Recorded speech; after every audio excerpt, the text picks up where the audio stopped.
저는 천안에서 사역하고 있고요. 이름은 유영건 목사입니다. 감사합니다.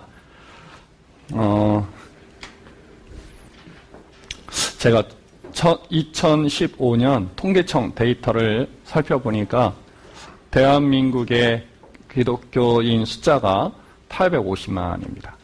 각 교단에서 제시한 데이터를 보면 여전히 한 1100만 정도 되는데 실질적으로 통계청 데이터를 통해서 살펴본 이단 기독교인 숫자는 약 850만인데 그 중에서 200만에서 250만 명이 이단입니다.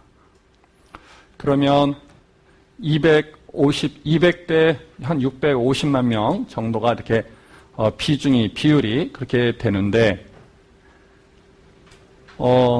우리 목사님들 일반적으로 교회에서 활발하게 일하시는 성도들의 비중을 몇 프로 정도 생각하시죠? 제가 충청도에서 와서 충청도에서는 답변이 굉장히 느리기 때문에 답변이 천천히 나오셔도 전혀 이상하지 않습니다. 여러분 우리 목사님들 일반적으로 각 개교회에서 열심히 봉사하고 헌신하고 전도하는 성도들의 비중을 몇 프로 정도로 생각하세요? 일반적으로 한 20%? 0%?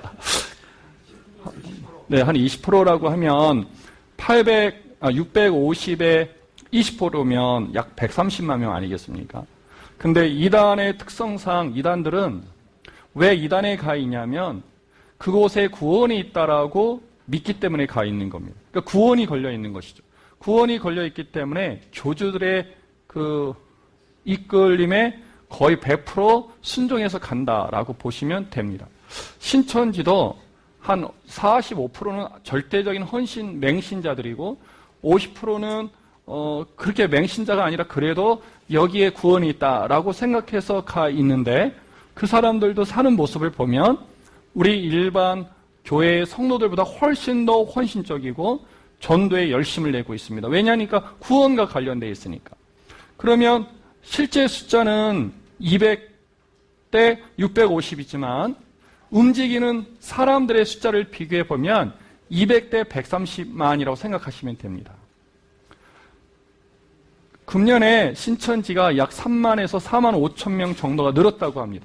당연히 신천지에서 빠져나온 사람들도 있을 테니까 그것을 감안하면 어느 정도 약간의 줄어드는 부분이 있겠지만 여전히 3만 명에서 5만 명 정도가 그들이 말하는 데이터 통계가 아니라 실질적으로 각 지파에서 졸업하고 있는 사람들의 숫자가 그 정도가 되는 것이죠. 그러니까 거의 실수라고 생각하면 되는데 대한민국 전체 모든 기독교, 모든 교회, 모든 목회자들이 신천지에 대해서 경계를 하고 신천지를 막아야 되겠다고 생각하고 적극적으로 대처하고 있음에도 불구하고 여전히 3만 명에서 약 4만 명이 늘었다는 것을 어떻게 생각하시겠습니까?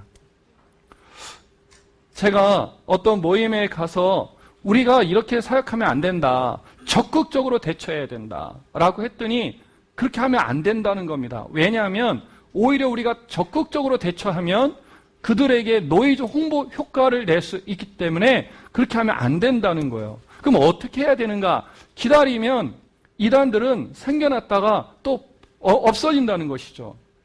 여러분, 신천지가 없어지겠습니까? 신천지 이제 절대 없어지지 않습니다. 이만희가 죽으면 신천지가 없어질까요? 안 없어집니다. 안 없어질 수밖에 없는 이유가 있습니다. 기독교에서는 신천지가 문제의 집단이고 이단이고 없어져야 할 존재이지만 사회에서는 신천지를 그렇게 보지 않습니다.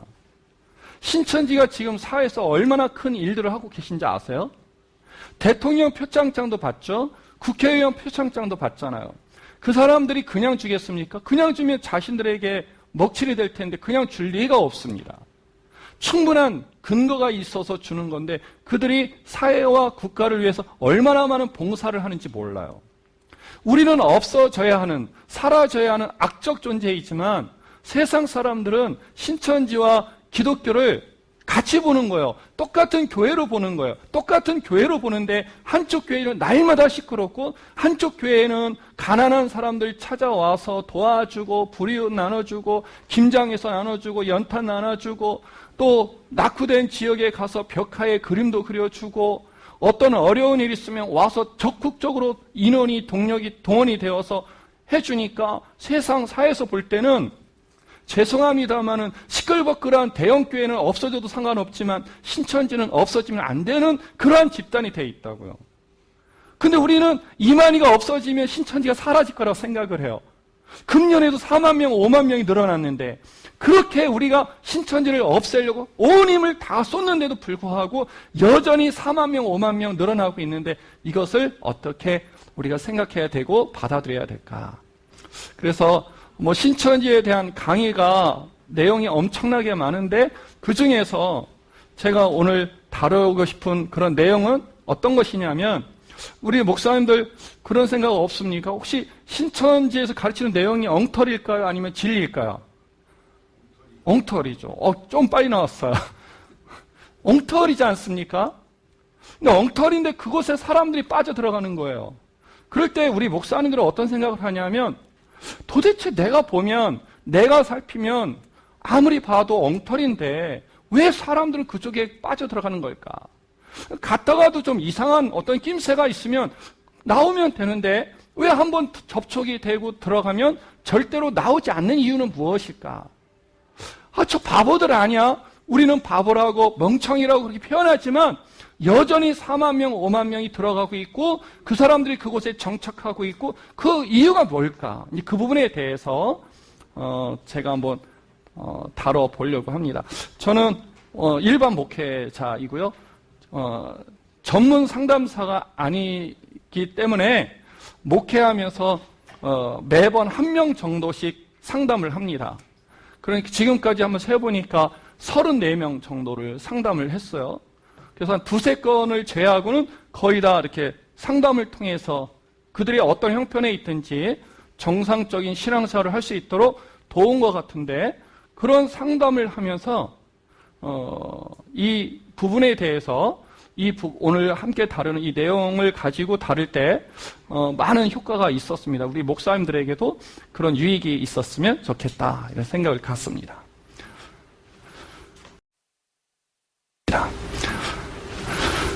여기에 약물이 되어 있는데 요 가운데 양이 아닌 늑대가 있죠. 그러나 그 모습은 양의 모습을 하고 있습니다. 신천지 사람들이 그리고 이단들이 우리 성도들에게 접근할 때 어떻게 접근하냐면 위장해서 접근을 하고 있습니다. 위장을 해서 접근을 하고 있는데 접근할 때에 접근하고 있는 그 사람이 전혀 낯선 사람, 전혀 새로운 사람, 알지 못하는 사람인 것처럼 접근을 하고 있지만 사실은 그들은 또 다른 사람을 통해서 이 사람에 대해서 충분한 그런 자료를 가지고 접근하고 있습니다. 충분한 자료를 갖고 접근하고 있지만 마치 전혀 모르는 것처럼 우연하게 만난 것처럼 그렇게 시작을 합니다. 그 사람들이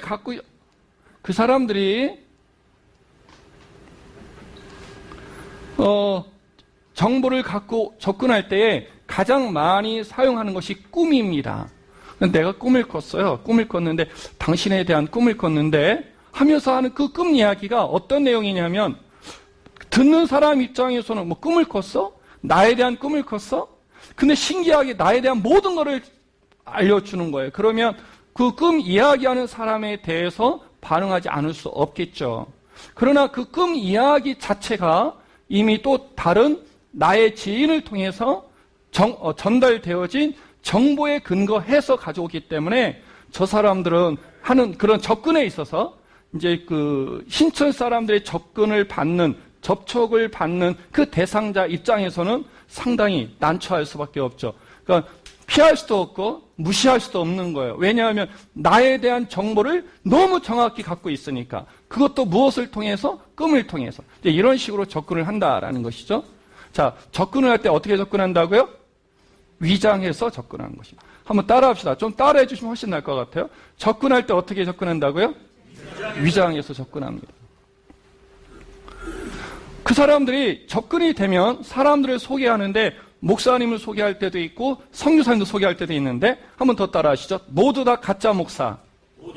네, 신천지에서 소개하는 목사는 다 가짜입니다. 선교사들도 다 가짜죠. 그러나 목사, 선교사 위장해서 소개해 줌으로 인해서 사람들이 그들을 통해서 말씀을 배울 수 있도록 위장해서 이렇게 안내하고 있습니다.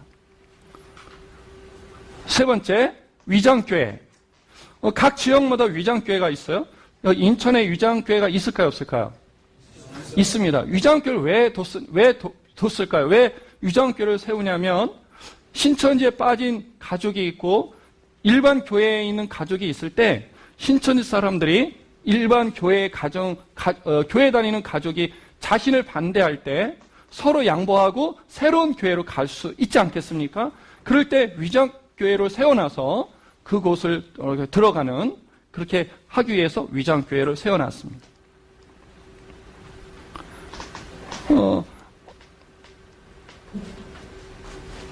지금 지역 사회적 접근으로는 위장문화센터가 있는데 각 지역마다 문화센터를 다 만들어놨습니다.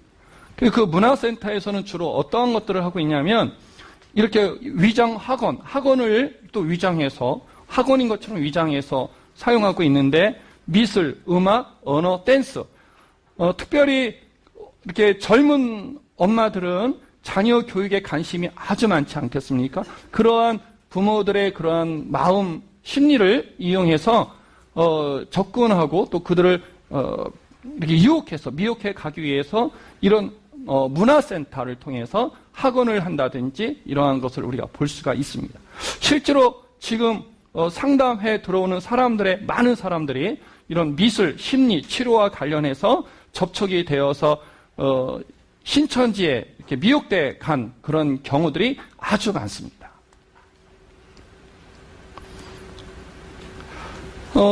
신천지가 봉사를 굉장히 많이 합니다. 불이웃을 굉장히 많이 돕고 있고요. 연탄 나눠주기, 김장해서 나눠주고, 벽화 그려주고, 지역에서 무슨 스포츠 경기가 있으면 사람들 동원해서 가서 응원해주고, 천안에도 천안 축구센터가 있고요. 천안 축구팀이 있는데, 어느 날 보니까 신천지가 거기 MOU를 체결했더라고요. 매번 경기할 때마다 300명씩 동원되는 거예요. 동원해서 응원해주니까 축구센터 입장에서는 얼마나 좋은지, 저희가 가서 이렇게 이런 사실을 알려서 지금은 단절이 됐지만 이러한 모습들을 우리가 볼 수가 있죠. 아까 제가 초반부에 말씀드린 것처럼 세상이나 사회의 그런 관점에서 볼 때는 신천지와 일반 기독교를 구분하지 않습니다. 그 사람들이 신천지야, 여기는 정통교회야, 그렇게 하지 않아요. 똑같은 교회로 보는 것이죠. 똑같은 교회로 보는데 신천지는 무엇이 많냐? 이단이 많은 게 뭐가 있죠? 이단의 관심이 뭔지 아십니까? 첫째가 돈입니다. 이단들은 돈이 아주 많아요. 돈이 없는 이단은 거의 없어요.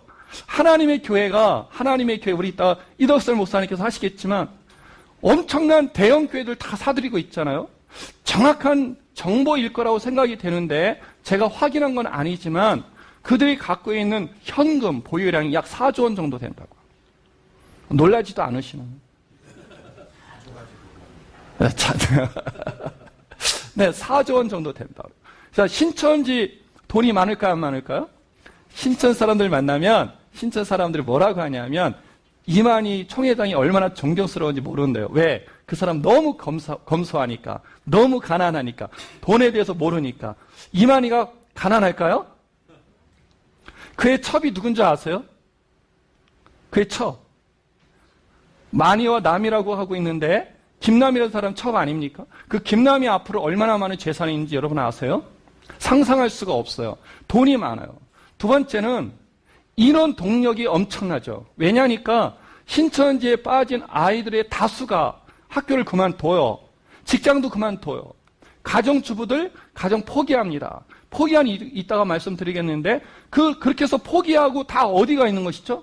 신천지에 가 있는 것이죠. 하나님 나라가 완성이 되어지면 직장이 뭐가 필요 있겠어요? 학교가 뭐가 필요 있겠어요? 필요가 없으니까 그들이 그곳에 가서 모이고 있는데 그런 차원에서 이 사람들은 국가가 재난이나 어떤 어려움을 당할 때 엄청난 인원 동력이 가능해요. 그러다 보니까 사회에서 볼 때는 굉장히 봉사를 잘하는 교회인 것입니다. 그러한 교회 가고 싶어요? 아니면 날마다 싸우고 시끌벅글한 교회 가고 싶으세요? 따라하세요. 나 같으면 신천지 가고 싶다. 신천지 가고 싶은 것이죠. 자, 한번 더 읽어볼까요? 시작. 위장, 협력, 지역, 국가기관. 이거는 뭐 제가 설명하지 않아도 요새 매스컴을 통해서 충분히 알려져 있는 것 같아요. 너무 다행스러운데 우리가 이런 정당이나 국회의원들이 이단들과 연계되어 있다. 이런 말하기 쉽지가 않은데 어저께 신문에 보니까 새누리당에서 지난번에 총선하고 대선 같은 거 할 때에 누구를 찾아갔다고요? 이단들을 찾아갔잖아요. 신천지 찾아가고 통일교 찾아가서 그들의 도움을 받는 것이죠. 근데 이것이 대통령 선거에만 있겠습니까? 여러분 그 집에 가셔서 인터넷 검색을 한번 해보세요. 신천지 표창 국회의원 그러면 약 대여섯 명이 떱니다. 그 사람들이 전부 다 그냥 표창장 좋겠어요? 유엔 같은데 가입을 하는데 유엔뿐만 아니라 각 나라의 어떤 그 평화라고 하는 그러한 슬로건을 가지고 가서 접촉을 하고 접근을 하고 그렇게 접근이 되고 접촉이 되면 그러한 자료들을 또 우리나라에 가지고 와서 홍보로 다 사용하고 있죠. 신천지 정말 대단히 좋은 집단입니다. 그렇게 보이는 것이죠. 자, 한번 다 같이 한번 읽어보시죠. 시작.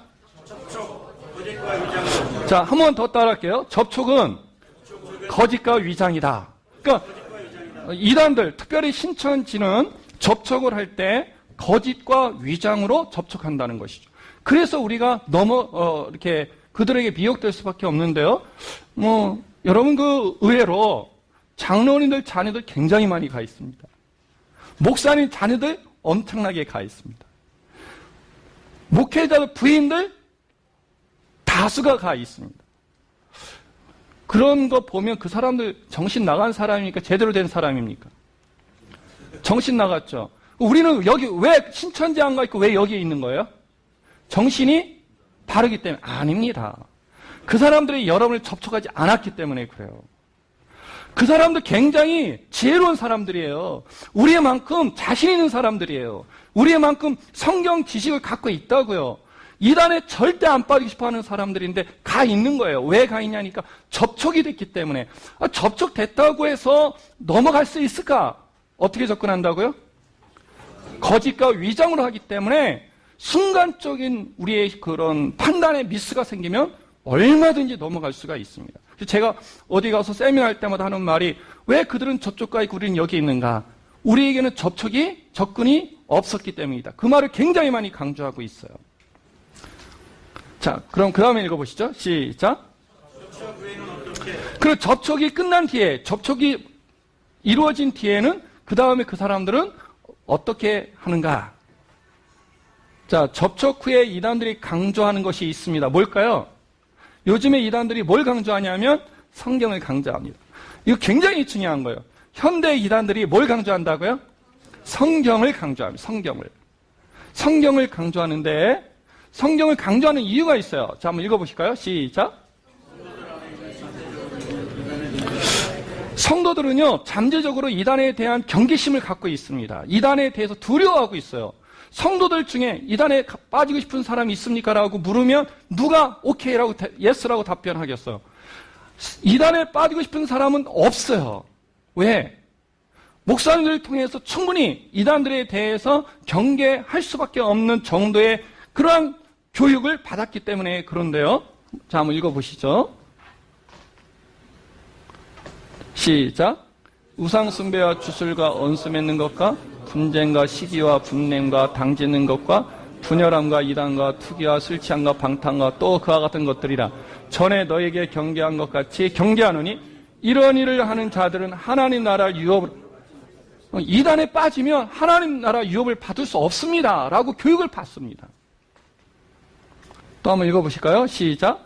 이러므로 하나님이 미혹의 역사를 그들에게 보내사 거짓 것을 믿게 하심은 진리를 믿지 않고 불의를 좋아하는 모든 자들로 하여금 이단에 빠지면 심판을 받습니다. 라고 교육을 받습니다. 그러니까 성도들이 이단에 빠지고 싶은 사람은 없어요. 한번 읽어보시죠. 성도들이 생각하는 이단 구분에 있어서의 잣대, 오지선. 자, 그러면 이단에 안 빠져야 되겠는데 이단에 안 빠질 수 있는 방법이 뭘까? 이단에 안 빠지려면 이단을 구분해내고 이단에 대한 분별력이 있어야 되는데 이단을 분별할 수 있는 방법은 뭘까? 할 때에 성도들은 거의 동시적으로 그리고 다수가 대부분이 성경이라고 생각하고 있어요. 그러니까 성경을 가지고 이단인지 아닌지 구분을 해야 된다라고 생각하고 있고요. 성경을 가지고 이단인지 아닌지 구분할 수 있다고 생각해요. 그리고 자신은 바른 교회에 있다고 생각해요. 바른 교회에 있다고 생각하니까 바르게 성경 교육을 받고 있다고 생각을 해요. 이단을 만났을 때 그런 자신감이 있어야죠. 그죠? 일반적으로 성도들은 이단을 구분함에 있어서 잣대가 뭐라고 생각한다고요? 성경이라고 생각하고 있다라는 걸 우리 목사님들이 반드시 기억해야 돼요. 자, 한번 읽어보시죠. 그러면 시작. 이단 입장에서 볼 때, 자, 그러면 위장을 했어요. 거짓으로 위장을 해서 접근이 이루어졌습니다.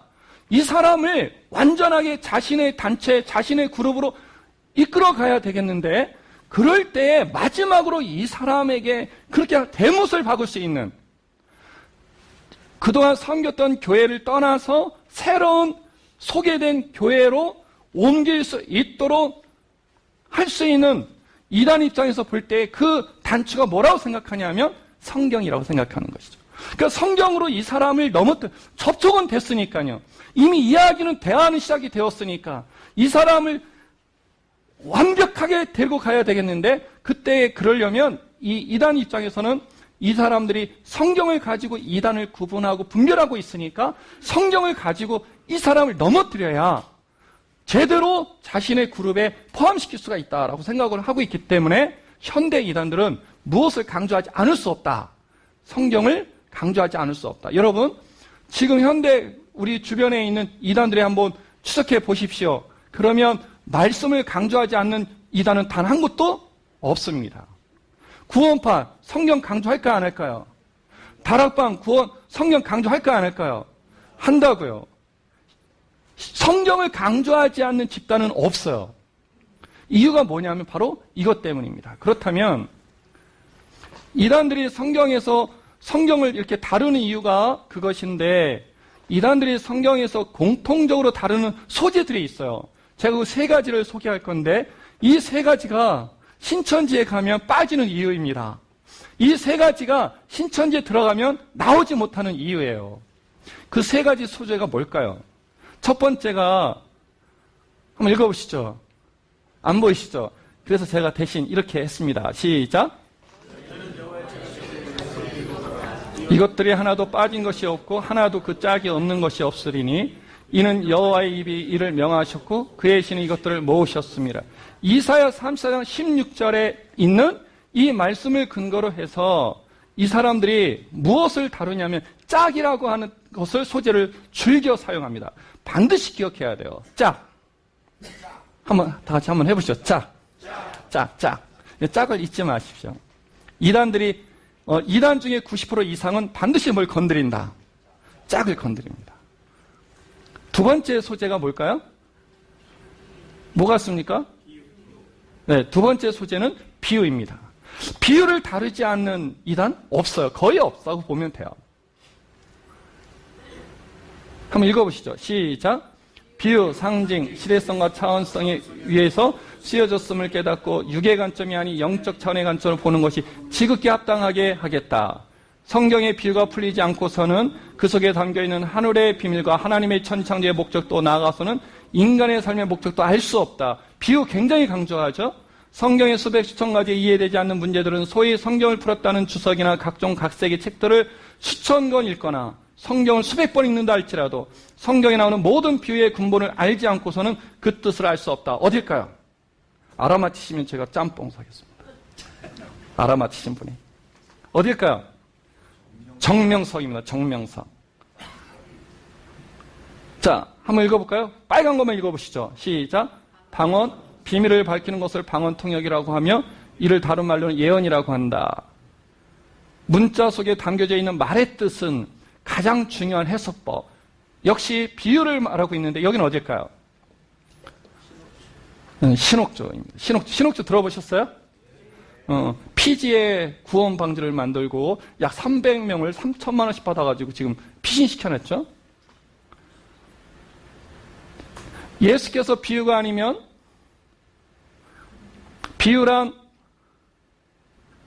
비유의 목적은 본래의 뜻을 정한 때까지 감추게 한 뭐라 해야 돼? 이건 어딜까요? 신천지 같습니까? 김풍일. 김풍일은 신천지 같은 그런 박태선 계열 중에 한 사람입니다.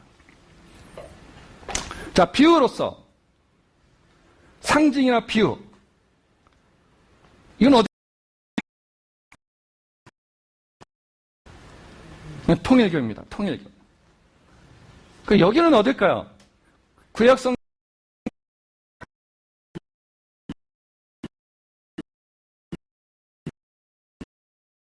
성경은 많은 부분이 감추어진 비밀로 기록이 되었다. 비유를 안다는 건 성경을 안다는 뜻이다.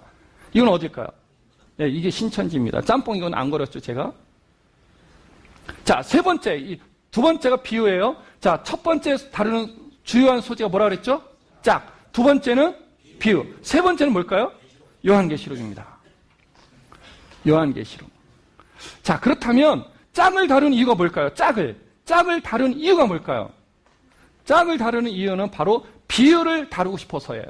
비유를 다루려면 짝을 반드시 다뤄야 되는 것이죠. 비유를 갖고 장난치려면 이 짝이라고 하는 이 배경을 가지고 있어야 비유를 다루는 그 당위성, 정당성을 확보하기 위해서 짝을 다루는 겁니다. 그 비유를 다루는 이유는 뭘까요? 비유를 다루는 이유? 요한계시록을 다루고 싶은 것이죠. 그러니까 요한계시록을 다루려면 요한계시록을 통해서 자신들의 목적, 목표를 성취시키려면 반드시 뭘 건드려야 되냐면 비유를 건드려야 돼요. 그러니까 비유를 건들지 않고서는 요한계시록 갖고 장난치기가 쉽지가 않습니다. 비유를 갖고 먼저 장난을 쳐놔야 그 다음에 요한계시록을 가지고 설명할 수가 있어요. 자, 요한계시록을 그럼 다루는 이유는 뭘까요? 자, 2012년 요한계시록에는 사실이냐 사실이 아니냐 상관없이 일반적으로 성도들 머릿속에는 요한계시록에는 예언적 또 상징적, 암시적 이러한 내용들이 가득 차 있기 때문에 우리가 알지 못하는 혹은 어떤 시대에 일어날 사건에 대해서 기록돼 있을 것이다 라고 나름대로 이렇게 생각하고 있어요. 그러한 것들이 있기 때문에 이렇게 환란, 대환란, 그렇죠? 여러분 666 아십니까? 666? 여러분 666이 무엇이죠? 짐승의 수가 뭐죠? 이건 나중에 또 기회 되시면 또 하시죠. 이런 것들이 이렇게 기록되어 있습니다. 14만 4천 명. 그런데 결정적으로요, 요한계시록을 갖고 다루는 이유는 바로 이러한 모든 것을 동원해서 이것 때문입니다. 자, 1번과 4번 같은 사람인가요? 다른 사람인가요? 이 사람이 이 사람이에요. 조금씩 변장해서 이렇게 만들어 놓은 것입니다. 자, 이 사람을 본 사람이 이 사람을 만났을 때 이 사람인 줄 알까요? 모를까요? 알 수 없죠. 이렇게 완전히 위장을 해야 돼요. 이단들은 위장을 해야만 사람들 미혹해 갈 수 있지 않겠습니까? 위장할 수 있는 가장 좋은 방법이, 가장 좋은 책이 어디냐면 요한계시록이에요. 요한계시록을 반드시 다뤄야 돼요. 요한계시록을 다뤄야 자신들을 위장시킬 수 있어요. 요한계시록 갖고 장난을 치려면 반드시 비유를 가르쳐야 돼요. 비유를 설득력 있게 가르치려면 뭘 건드려야 된다고요? 짝을 건드려야 됩니다. 그러면 지금부터 한번 실질적으로 그 사람들이 어떻게 하는가? 우리 목사님들이어서 제가 장난을 좀 안 치려고요. 제가 이걸 갖고 한 3번, 4번 정도 세미나를 했는데, PPT 자료 갖고 4번 세미나를 했는데, 여기만 제외하고 전부 다 다른 데 가서는 신천처럼 해봤거든요. 신천지처럼. 그랬더니 다 아멘 하더라고요. 나중에 어떤 전사님이 저를 찾아왔어요. 목사님, 죄송합니다. 왜냐하면 전사님이 앞에 앉으셔갖고 제일 많이 아멘 했거든요. 자, 여러분 지금까지 제가 말씀드린 거 이해하시죠? 이단들은 뭘 해야 된다고요? 자신들을 위장해야 돼요. 위장할 때 반드시 활용해야만 되는 성경책이 뭐라고요? 요한계시록. 요한계시록을 갖고 장난치려면 뭘 다뤄야 된다고요? 비유. 비유를 설득력 있게 어필하려면 반드시 그걸 다뤄야 돼요. 뭐라고요? 짝이에요. 짝과 비유와 요한계시록을 다루어서 어떤 효과를 낼 수 있기 때문일까? 한번 읽어보시죠. 시작. 너희는 이것들이 하나도 빠진 것이 없고 그 짝이 없는 것이 없으리니 이는 여호와의 입이 이를 명하셨고 그의 신이 이것들을 모으셨습니다. 자, 여호와의 책이란 말인 여호와의 책을 보라.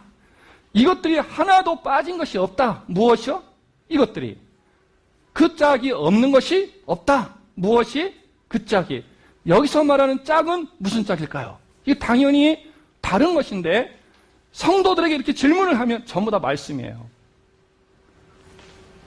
여호와의 책을 보라. 이것들이 하나도 빠진 것이 없고 연결되어서 생각할 수밖에 없잖아요. 그죠? 앞뒤의 문맥을 보면 그렇지 않다는 걸 충분히 알 수 있지만 일반적인 성도들이 이렇게 말씀을 제시하고 이 말씀을 읽게 하고 설명하면서 그렇다면 여기서 말하는 이것들은 뭘까요? 짝을 이루고 있는 이것들은 뭘까요? 하나님 말씀 이렇게 나와요. 그럼 넘어가면 되죠. 그 사람들이 아쉬울 게 하나도 없잖아요. 그걸 강조하고 싶은 것인데. 그렇죠? 이사야 34장 16절에 이 말씀을 가지고 이단들이 어떻게 정리를 내리냐면 따라하시죠. 말씀에 짝이 있다. 말씀에 짝이 있다라는 이 말을 왜 성도들은 쉽게 이렇게 빠져들어갈까요? 그거는 아마도 암암리에 누구한테 배웠든 배우지 않았든 말씀에는 짝이 있을 거야 라고 하는 그런 사고들을 하는 것 같습니다. 그래서 하여튼 이단들이 다루는 것이죠. 자, 그러면 정말 말씀에 짝이 있는지 없는지 봐야죠. 그죠? 읽어보시죠. 시작.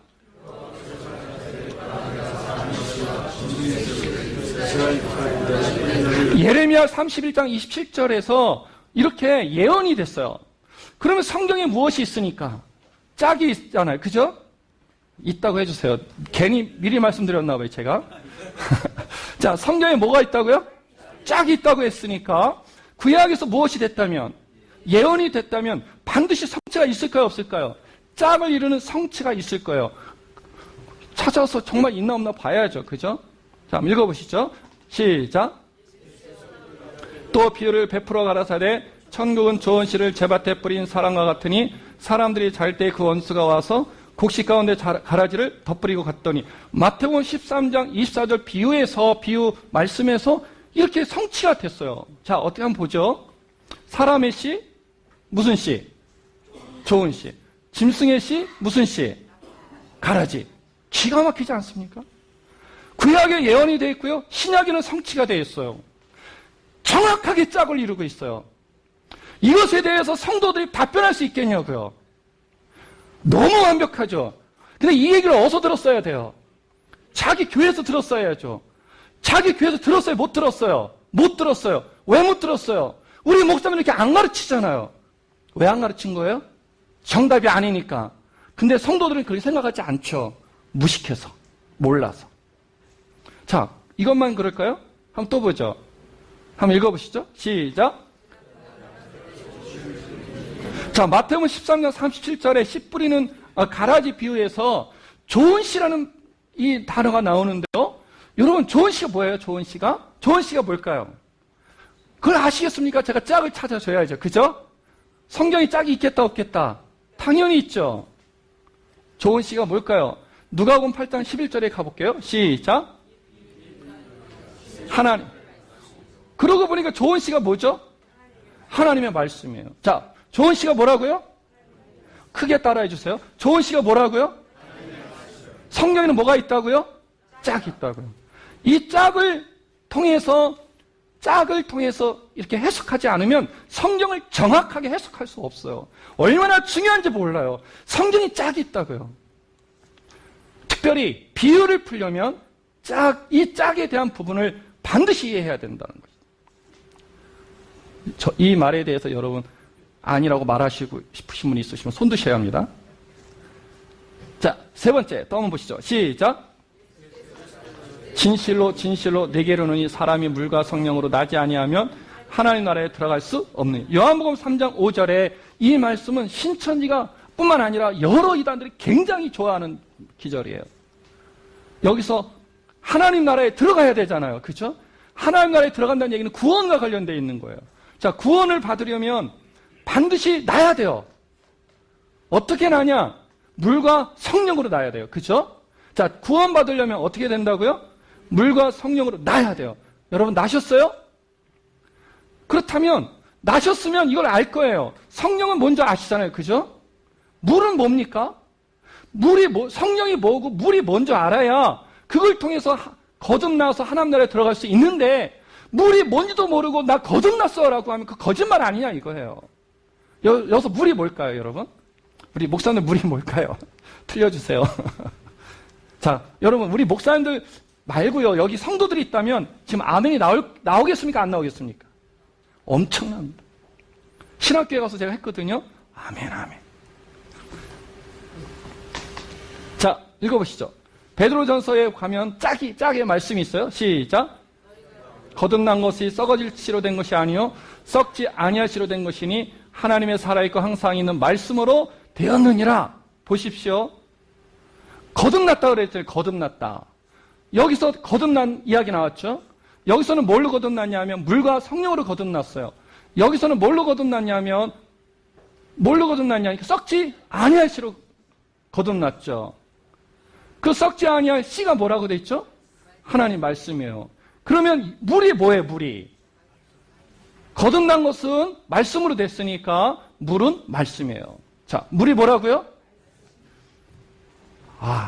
이제 아시겠죠? 물이 뭔지 아셨죠? 여러분 신천 사람들 만나면은요 목사님 이렇게 만나잖아요. 그럼 목사님 제가 질문 좀 하나 할까요? 하세요. 요한복음 3장에 물이 뭐예요? 이렇게 나와요. 자, 짝과 비유를 섞어서 이단들은 해석을 해냅니다. 자, 한번 따라하시죠. 짝과 비유를 통해서 뭐 한다? 해석. 여러분, 자, 이 정도로 배웠어요? 기가 막혀, 안 기가 막혀요? 기가 막히죠. 자, 이 부분을 그럼 좀 더 한번 더 나가보시죠. 자, 그럼 천국을 가고 싶죠? 천국 가야 되겠죠? 그럼 천국을 가려면 읽어보시죠. 시작. 천국의 비밀을 아는 것이 너에게는 허락되었으나 저에게는 아니 되었다. 자, 천국 가고 싶어요. 구원받고 싶어요. 그런데 천국에 가려고 하니까 뭘 알아야 된대요? 천국의 비밀을 알아야 된다. 천국의 비밀을 알아야 된다. 그래야 천국 갈 수 있어요. 그럼 천국 비밀은 어디에 있냐 이거예요. 천국에 가고 싶으면 천국 비밀을 알아야 되는데 천국 비밀은 어디에 있냐? 자, 한번 읽어보시죠. 시작. 내 백성이여 내 교훈을 들으며 내 입의 말에 귀를 기울일지어다. 내가 입을 열고 비유를 베풀어서 옛 비밀한 말을 발표하리니. 여기에 보니까 비밀한 말이 어디에 담겨 있대요? 비유에 담겨 있대요. 자, 다시 한번 물을게요. 무엇이? 비밀한 말이 어디에 있다고요? 정말일까요? 자, 또 한번 읽어보시죠. 시작. 제자들이 예수께 나와 가로되 어찌하여 저희에게 비유로 말씀하시나이까? 대답하여 가라사대 무엇이? 천국의 비밀이 너희에게는 허락되었으나 저에게는 아니 되었다. 그러니까 천국에 가려면 천국의 비밀을 알아야 되는데 그 비밀이 어디에 담겨 있냐면 비유에 담겨 있어요. 근데 그 비유에 담겨 있는 비밀이 뭐냐니까 천국의 비밀이다. 그러니까 천국의 비밀을 알려면 반드시 뭘 알아야 돼요? 비유를 알아야 되는 것이죠. 자, 비유 모르면 천국 갈 수 있습니까? 없습니까? 없어요. 상당히 많이 진전됐죠? 그럼 천국 비밀을 비유로 말하는 이유가 뭘까? 왜 천국 비밀을 비유에 담아둔 이유가 뭘까? 한번 또 읽어보시죠. 시작. 제자들이 예수께 나와 가로되 어찌하여 저희에게 비유로 말씀하시나이까? 대답하여 가라사대 천국의 비밀을 아는 것이 너희에게는 허락되었으나 저희에게는 아니 되었다. 이 말이 무슨 말이냐면 천국 비밀을 비유로 알리는 이유가 뭐냐니까 저희와 너희를 구분하고 싶어서라는 거예요. 저희는 제자들이에요. 너희는 제자를 제외한 이방인들이라고요. 비유를 말을 했을 때 저희는 비유로 말했을 때 알아먹는 것이죠. 직접적으로 말을 하면 저희와 너희가 다 알아먹으니까 비유로 말을 해야 저희는 알아먹고 너희는 알아먹지 못하도록 하고 싶어서 하나님께서 의도적으로 천국 비밀을 어디다 담았다는 거예요? 비유에 담았다. 자, 너희와 저희를 구분하기 위해. 자, 너희는 누구겠습니까? 누굴까요? 자, 너희는 신자죠. 저희는 불신자예요. 자, 너희가 누구라고요? 신자예요, 신자. 그러니까 신자와 불신자를 구분하기 위해서 하나님은 천국 비밀, 천국에 갈 수 있는 천국 비밀을 어디에 담아서? 비유에 담아서 알고 있다. 이게 자, 그러면 신자가 되려면 어떻게 해야 되는 것이죠? 천국에 갈 수 있는 신자가 되려면 비유를 들어야 돼요. 비유를. 그러니까 비유를 듣지 못하면 천국에 갈 수가 없어요. 자, 우리 큰 소리 한번 따라해 주시죠. 천국에 가려면, 신자가 되려면, 구원을 받으려면 어떻게 해야 돼요? 비유를 알아요. 비유를 모르면 천국 못 가는 거예요. 비유 아시고 싶으세요? 모르고 싶으세요? 그럼 비유를 들어야 되지 않겠습니까? 그 비유를 들으려면 어디로 가야 돼요? 비유의 해석이 있는 곳으로 가야 되는 거예요. 비유의 해석이 있는 곳으로. 그 비유의 해석이 있는 곳으로 가야 비유를 들을 수 있는데, 가만히 생각해 보니까 기가 막힌 비유를 들었어요? 안 들었어요? 들었잖아요. 어디서 들었어요? 저한테 들었죠, 저한테. 이해가 되십니까? 놀라운 비유 해석을 어디서 들었나? 신천지에서 들었어요. 물이 무엇이죠? 씨가 무엇이죠? 배웠단 말이에요. 정통교에서 신천지서 같은 이 놀라운 비유 해석을 들은 적 있습니까? 없습니까? 우리 목사님 이렇게 가르친 적 있어요? 없어요? 우리 목사님들, 성도들이 이러한 내용을 우리 목사님들을 통해서 들었을까요? 못 들었을까요? 못 들었을 거예요. 왜 못 들었을까요? 정통교에서 신천지 같은 놀라운 비유 해석을 들은 적이 없습니다. 그렇다면 신천지에는 도대체가 누가 있어서 이러한 비유, 엄청난 놀라운 비유 해석을 해낼 수 있는가 이거예요. 한번 읽어보시죠. 시작. 다 읽지 말고 내가 무엇을? 작은 책을 뭐 했다? 달라 한즉 갖다 먹어 버리니. 요한계시록의 10장에 나오는 이 말씀을 가지고 신천지에는 누가 있냐니까 말씀을 받아 먹은 사람이 있기 때문에, 말씀을 받아 먹은 사람이 있기 때문에 이 엄청난 놀라운 비유 해석이 가능하다는 거예요. 신천지에 누가 있다고요? 말씀 맡은 자가 있어요. 신천지의 비유 해석이 가능한 이유가 뭐라고요? 말씀을 맡은 자가 있어요. 자기를 꾸며낸 거야? 아니면 요한계시록에 보니까 이미 그렇게 예언이 돼 있어요. 예언이 돼 있잖아요. 거기에 말씀을 맡은 자가 있는 걸 어떻게 할 수 있어요? 방금 전에 기가 막힌 비유 해석을 들었잖아요. 그러니까 거의 그 머릿속에서 심리적으로, 야, 내가 구원 받아야 되겠다. 구원을 받을 수 있는 방법은 이거 하나밖에 없겠다. 비유 해석이 있는 곳으로 가야 되겠다. 그렇게 되면 이만희가 노인네냐, 몇 살이냐, 볼품이 있냐, 그건 하나도 안 중요해요. 그 사람, 거기에만이 말씀을 맡은 자가 있고 정확한 비유 해석을 해낼 수 있는 곳이다라는 것이 거의 세뇌가 되기 때문에 그런 의심을 하지 않습니다. 그러면 이제 그다음부터는 요한계시록 갖고 어떠한 장난을 쳐도 다 넘어가게 돼 있어요.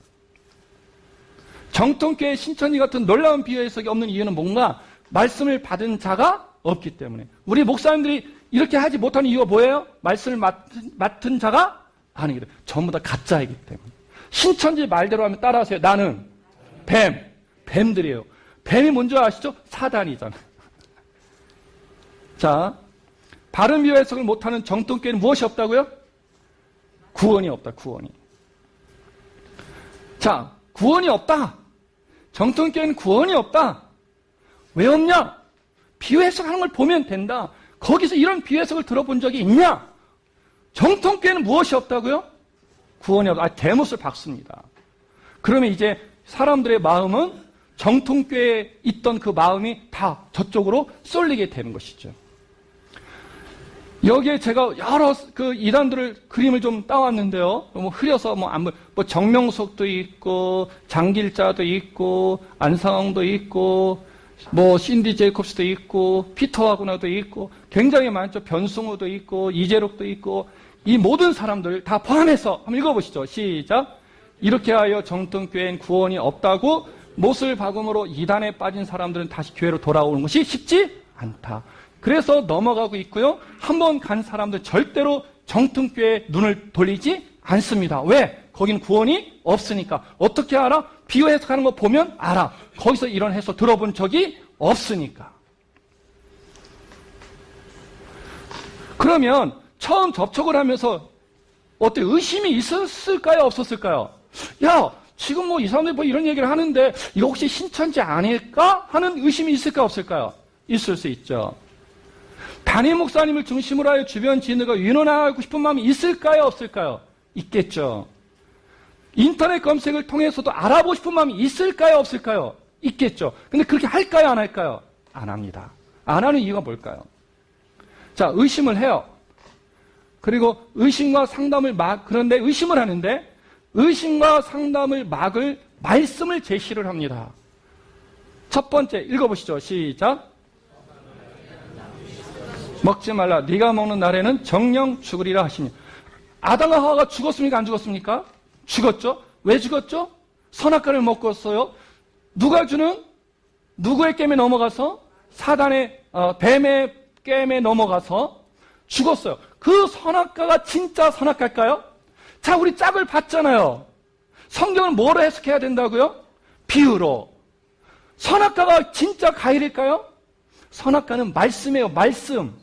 근데 그 말씀이 누구의 말씀이었죠? 사단의 말이었다고요. 사단의 말을 들으면, 뱀의 말을 들으면 어떻게 된다? 아담과 하와처럼 죽어요. 신약 성경에 보니까 뱀이 나와요. 뱀이. 신약 성경에 누구를 뱀이라고 했죠? 서기관과 바리새인과 율법사들 뱀이라고 했죠? 그 사람들이 주로 다루는 게 뭐였죠? 말씀이었죠? 이 시대의 말씀을 다루는 게 누구죠? 목사들이죠. 목사가 뭐예요? 뱀이에요. 그러므로 뱀하고 무엇을 해서 상담을 해서 그 뱀의 말을 들으면 어떻게 된다? 죽는다. 어떻게 하겠습니까? 안 가는 거예요. 그냥 큰일 났네요. 5분 남았다는데 하다 끝내. 자, 한번 읽어보시죠. 시작.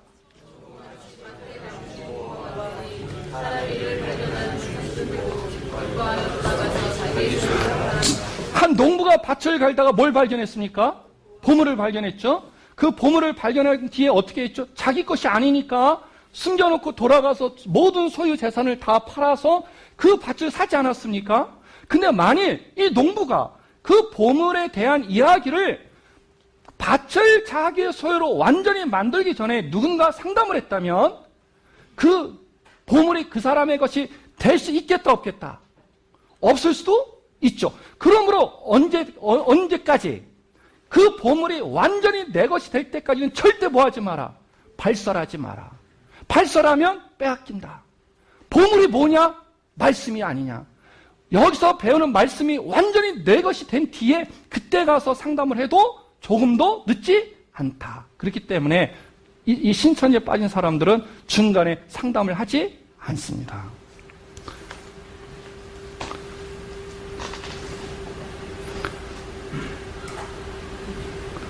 자, 신천 사람들은 뭐 한다고요? 학업 중단, 가출, 가정 포기들을 하는데 이거 굉장히 중요한 거예요. 한번 읽어보시죠. 시작. 신천지 사람들이 갈등이 굉장히 많지 않겠어요? 가족 간에? 그러면 그 사람들을 계속해서 설득해서 전도하려고 해야 되는데 하도 갈등이 심해지면 야, 넌 안 와도 돼. 이런 말을 잘 써요. 제가 많이 들어봤어요. 넌 안 와도 돼. 왜 그러냐면 이것 때문에 그래요. 시작. 14만 4천에 속해라. 읽어보시죠. 14만 4천에 속해 죽지 않는 것을 14만 4천에 속해 있지 않은 사람들이 보면 어떻게 될까? 때가 되면 사람들이 금은보화를 싸가지고 몰려온다. 14만 4천에 속해 있는데 이 14만 4천이 완성이 되면 이 사람들은 죽지 않습니다. 신천지의 교리에 의하면 죽지 않는데 그동안 신천지를 배척하고 비난했던 사람들이 가만히 보니까 죽어요, 안 죽어요? 안 죽어요. 안 죽으니까 그때 정신이 들어서 야, 나도 좀 살고 싶어 하고 쫓아온다는 거예요. 올 때 그냥 오지 않고 금은보화를 갖고 오는 것이죠.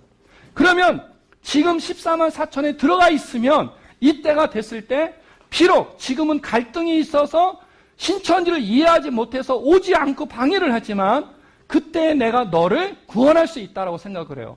그러니까 갈등이 있더라도 부부간에, 부모와 자식 간에 갈등이 있더라도 자기는 어디에 있어야 돼요? 이혼을 하더라도 어디 있어야 돼요? 누구를 위하여? 나를 위하여? 남편을 위하여? 누구를 위하여? 자식을 위하여. 이해가 되시죠? 그러니까 신천지 한번 들어가면 이러한 세뇌가 되기 때문에 절대 나올 수가 없는 거예요. 자, 그러면 이제 지금까지 들으면 신천지가 진리의 교회예요. 그죠? 자, 이 부분이 이제 중요하죠? 5분 더 써야 될 것 같아요. 5분. 자, 한번 읽어보시겠습니다. 제목부터 시작. 성경에 정말 짝이 있냐 이거예요? 자, 빨간 글씨만 읽어보시죠. 에돔, 항모하여 방아와 고슴도치가 그 땅을 차지하며 부엉이와 까마귀가 거기에 거할 것이라. 이 짝에 대한 본문이 있는 그 본문은 어느 지역에 대한 설명이냐면 에돔에 대한 설명이에요. 근데 그 에돔이 어떻게 됐다고요? 항모하여. 왜? 하나님의 징계 속에서 항모하게 된 거예요. 그러한 상태의 그 지역이 어떤 모습을 갖고 있는지를 설명한 것입니다. 자, 읽어보시죠. 들짐승, 부엉이가, 솔개들도 그 짝과 함께. 그래서 너희는 무엇을? 자세히 읽어보라. 요 내용을 우리 성경만 보면 혹시라도 그러한 착각을 할 수 있지만 사실은 공동번역이나 다른 책을 보면 정확히 나와 있거든요. 여호와의 책을 자세히 읽어보라. 이것들이 뭐냐면 말씀이 아니라 여기서 등장하고 있는 동물들의 짝을 얘기하는 것이에요. 이해가 되시죠? 네. 이거 하나만 설명을 해도 근데 신천지가 요즘에 짝을 잘 강조하지 않습니다. 요즘에 하도 이런 비난을 받으니까. 자, 성경에 무엇이 없다? 짝이 없습니다. 이거 따라하셔요. 성경에 무엇이 없다? 짝이. 성경은 성경으로 해석해야죠. 그 얘기는 성경의 가르침 안에서 성경을 봐야 된다는 얘기지 단어나 문장에 대한 짝이 있다라는 부분은 이 이야기는 없습니다. 자, 그러면 그 다음에 비유는 비밀을 담은 그릇인가? 아까 그랬죠? 천국에 가고 싶으면 천국 비밀을 알아야 된다. 천국 비밀을 알려면 비유를 배워야 된다. 이유는 천국 비밀이 어디에 있으니까? 비유에 있으니까. 그럼 정말 비유는 천국 비밀을 담은 그릇인가? 자, 한번 읽어보시죠. 2절 시작. 여기서 보면 언뜻 보면 휙 지나가 보면 비밀한 말이 비유에 담겨 있는 것처럼 표현되어 있는 것처럼 보이지만 사실은 반대예요. 비밀한 말이 있다는 거예요. 이미 그것을 비밀이었는데 이제 드러내고 싶어요. 드러내고 싶을 때 사용하는 도구가 뭐라는 거예요? 비유이지 이 비유에 옛비밀이라는 것이 담겨 있어서 비유로 얘기하는 게 아닌 거예요. 그래서 그 밑에 이야기를 읽어보면 그 내용이 숨겨져 있는 게 아니라 아는 사람들은 다 알고 있어요. 이는 우리가 들은 바요 아는 바요 숨기지 아니하고 후대에 전하리라. 이러한 내용들이 이 본문에 꽉 차 있습니다. 그래서 비유는 천국 비밀을 담은 그릇이 아닌 것이죠. 자, 너희와 저희의 비유에 대한 태도 차이인데요. 왜 비유를 설명했느냐? 너희와 저희를 구분하고 싶었다 그랬지 않습니까? 정말 그러냐 보시죠. 자, 10절 읽겠습니다. 시작. 어찌하여 저희에게 비유로 말씀하시니까? 11절. 천국의 비밀을 아는 것이 너희에게는 허락되었으나 저희에게는 아니 되었다. 자, 맨 마지막 줄 읽어보시죠. 시작. 자, 저희와 너희인데요. 너희와 저희인데 너희는 제자들이고 저희는 불신자들이지 않습니까? 그래서 너희와 저희를 분리하고 싶어서 비유로 말씀했다면 누구는 알아먹었어야죠? 너희는 알아먹어야죠. 비유로 말했을 때. 그쵸? 굉장히 중요해요. 자, 비유로 말한 이유가 뭐라고요? 너희와 저희를 구분하고 싶어서. 그럼 비유를 말했을 때 너희는 알아먹었어야 돼요? 못 알아먹었어야 돼요? 알아먹었어야죠. 그게 목적이었으니까. 자, 한번 읽어보시죠. 그러면 너희는 알아들었을까? 비유를 말한 이유가 너희만 알아듣게 한 것인데 과연 너희는 알아들었을까? 33절 읽어보시죠. 예수께서 이런 많은 비유로 저희가 알아들을 수 있는 대로 말씀을 가르치시되 비유가 아니면 말씀하지 아니하시고 다만 혼자 계실 때 그 제자들에게 모든 것을 해석하시더라. 너희도 어떻게 알게 된 거야? 너희도 비유를 들으면서 그냥 알아들은 게 아니라 예수님께서 다시 다 해석을 해줬어요. 어느 하나 해석해 준 게 아니라 모든 걸 다 해석해 줬어요. 그래서 알았거든요. 이해가 되셔요? 해석이 없다면 너희도 알 수 있어요, 없어요? 몰라요. 자, 계속 읽어보시죠. 그런데 너희만 알고 있어야 하는 해석을 다른 사람은 모를까요, 알까요? 자, 제자들이 어떻게 비유를 알게 되었죠? 내용을 해석해 줬어. 그러면 성경 안에 해석된 비유가 있어요, 없어요? 그럼 그 해석된 비유를 보는 사람은 다 알 수 있는 겁니까, 없는 겁니까? 다 알 수 있죠. 그러므로 비유를 통해서 분리하고자 했던 그것은 성경적이지 않은 것이에요. 자, 계속 읽어보시죠. 이에 예수께서 물을 떠나서 집에 들어가시니 제자들이 나와 가로되 밭에 가라지의 비유를 우리에게 설명하여 주소서. 그래서 설명해 줬거든요. 그랬더니 누가 알아먹었어요? 제자들이. 우리도 그거 보고 있어요, 안 보고 있어요? 보고 있죠. 알아먹어요, 못 알아먹어요? 알아먹죠. 신천지의 비유에 대한 그 기본은 잘못된 것입니다. 자, 계속 한번 읽어보시죠. 누구도 알고 있는가? 우리 그걸 보는 사람 다 알고 있어요. 어디에 가지 않아도, 신천지에 가지 않아도, 누구를 만나지 않아도, 말씀을 맡은 자 만나지 않아도 비유를 알 수 있겠다, 없겠다? 알 수 있죠. 우리 목사님들 비유 멋지게 해석하셔야죠. 그죠? 자, 가라지 비유의 씨는 정말 말씀일까요, 그러면? 자, 한번 읽어보시죠. 시작. 가라지의 비유를 우리에게 설명하여 주소서. 대답하여 가라사대 좋은 씨를 뿌리는 이는 무엇이요? 자, 요것 때문에 이 좋은 씨가 뭐냐? 이렇게 물은 거예요. 이 좋은 씨가 뭐냐? 그랬더니 아까 어떻게 신천 사람들을 어디로 데리고 갔죠? 이 사람들을? 누가복음 8장으로 데리고 갔어요. 누가복음 8장에 뭐가 나오냐면 씨 뿌리는 비유가 나와요. 그 씨 뿌리는 비유에는 이것은 하나님의 말씀이니 라고 되어 있어요. 그러니까 그 말씀을 갖다가 엮어놨는데 잘 보세요. 이 본문 안에서 알 수 있으면 이 본문 안에서 해석해야 돼요? 아니면 저쪽에 가서 해석해야 돼요? 그러면 본문 안에서 뭐라고 했나 보셔요. 자, 38절. 한 절만 더 읽으면 돼요. 시작. 좋은 시가 뭐라고 되어 있죠? 좋은 시가 뭐가 아니에요. 말씀이 아니에요. 한 절만 더 읽으면 돼요. 그래서 지금 이 사람들이 이것 때문에 헷갈리게 강의를 하고 있어요. 이걸 설명을 해야 돼요. 이제 비난을 피드백이 되니까 이 부분을 다루고 있는데 다루는 내용을 보니까 굉장히 헷갈려 하더라고요.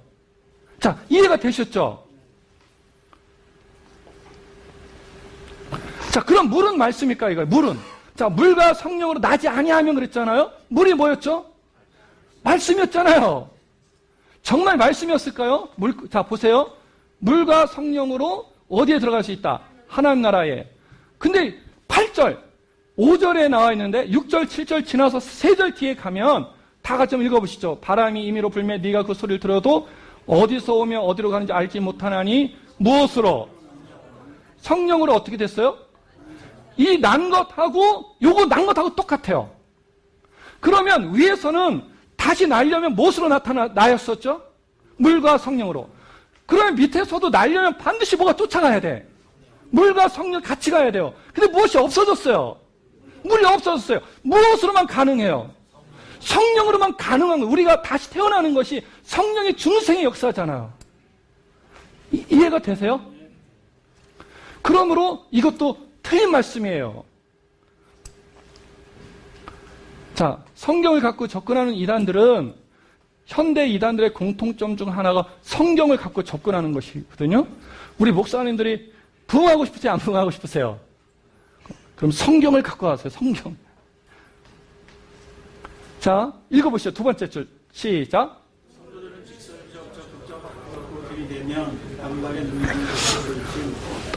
이단들의 공통적 특성인데요. 그들의 그 합법, 직설적이고요. 적극적이에요.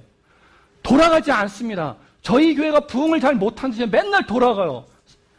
근데 이단들은 돌아가지 않아요. 직설적이에요. 크는 교회, 부흥하는 교회 보세요. 목사님들의 설교 화법이 직설적이고 적극적이에요. 그 직설적 적극적 화법에는 성도들이 받아칠 수 있는 마음의 여유를 갖지 못하기 때문에 그래요. 시간이 지나면 그냥 세뇌돼 버려요. 세뇌돼 버리면 굳어져 버리니까 자기 지도자에게 대한 분석 능력이 떨어질 수밖에 없습니다. 우리 목사님들도 부흥하고 싶으시면 직설적, 적극적 화법. 자, 세 번째, 시작. 중정교회에서 사용하지 않는 성경의식을 시킬 제시하면 바로 이런 부분 때문에 이 이단들은 성경을 강조하고 있고요. 성경을 강조하면서 짝과 비유와 요한계시를 강조하고 있는데 지금 제가 왜 엉터리 해석인데 잘못된 해석인데 왜 사람들이 거기 빠져들어가고 있는가? 들어가면 나오지 못하는 이유는 뭔가?